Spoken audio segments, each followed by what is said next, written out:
சின்ன திரையில சிவாங்கி அவர்களுக்கு மிகப்பெரிய ஃபேன் பேஸ் இருக்கு. Cook with Comali, super singer போன்ற பல நிகழ்ச்சிகள் மூலியமா ஒரு மிகப்பெரிய ரசிகர்கள் பட்டாளத்தையே ஈர்த்தவங்கன்னு சொல்லலாம். வெள்ளித்திரையிலயும் ஒரு சில படங்கள் நடிச்சிருக்காங்க. ஸோ வைகை புயல் வடிவேலு சார்கிட்டயும் ஒரு படத்துல வந்து நடிச்சிருக்காங்க இல்லையா? ஸோ அந்த எக்ஸ்பீரியன்ஸ் வந்து சமீபத்தில ஷேர் பண்ணாங்க. அதாவது சினிமாவுல அந்த லைட் கவர் பண்ற மாதிரி எப்படி நடிக்கணும்னு எனக்கு கத்துக் குடுத்ததே வடிவேலு சார் தான். ஒரு சீன் நான் நல்லாவே நடிச்சுட்டேன். எல்லாருமே வந்துட்டு நல்லா பாராட்டுனாங்க. மானிட்டர்ல வந்து பார்க்கக்குள்ள அந்த லைட்ட நான் வாங்கவே இல்ல.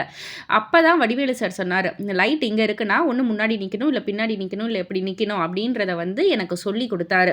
பொதுவா வந்து சீரியல் அதாவது டிவி நிகழ்ச்சி, இல்ல இந்த மாரி சீரியல் அதெல்லாம் வந்து பார்த்தீங்கன்னா, பொதுவா வந்து ஒரு லைட் இருக்கும். டிவிய பொறுத்தவரைக்கும், சின்ன திரைய பொறுத்தவரைக்கும், அ நிகழ்ச்சிய பொறுத்தவரைக்கும் பொதுவா ஒரு லைட் இருக்கும். அதனால நம்ம எங்க பேசினாலும் அது வந்து கவர் ஆகும். பட் ஆனா சினிமாவ பொறுத்தவரைக்கும் அப்படி கிடையாது.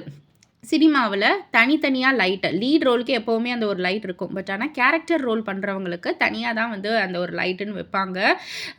ஸோ நம்ப தான் வந்து அந்த கேமரா, லைட்டுன்னு அதெல்லாம் வந்து ஃபோக்கஸ் பண்ணி, நம்ப லைட் வந்து அது நம்ப மேல வந்து விழுற மாதிரி, வாங்குற மாதிரி நம்ப தான் வந்து நடிக்கணும். ஒருத்தவங்க ஷோல்டர் வந்து மறைக்காம, இல்ல நம்பளுடைய ஆக்டிங் ஃபுல் இது வந்து அந்த லைட்ல வாங்குற மாதிரி, கவர் ஆவுற மாதிரி எல்லாமே நம்ம பார்த்து பார்த்து நடிக்கணும். ஸோ டிவி வேற, சினிமா வேற அப்படின்ற மாரி வந்து சொல்லியிருக்காங்க. இத பத்தி நீங்க என்ன நினைக்கிறீங்க? உங்களுடைய கருத்து என்ன? அப்படின்றத கீழ உள்ள கமெண்ட் பாக்ஸ்ல குறிப்பிட்டு சொல்லுங்க. மறக்காம சேனல சப்ஸ்கிரைப் பண்ணி பக்கத்துல உள்ள பெல் ஐகானை கிளிக் பண்ணிடுங்க.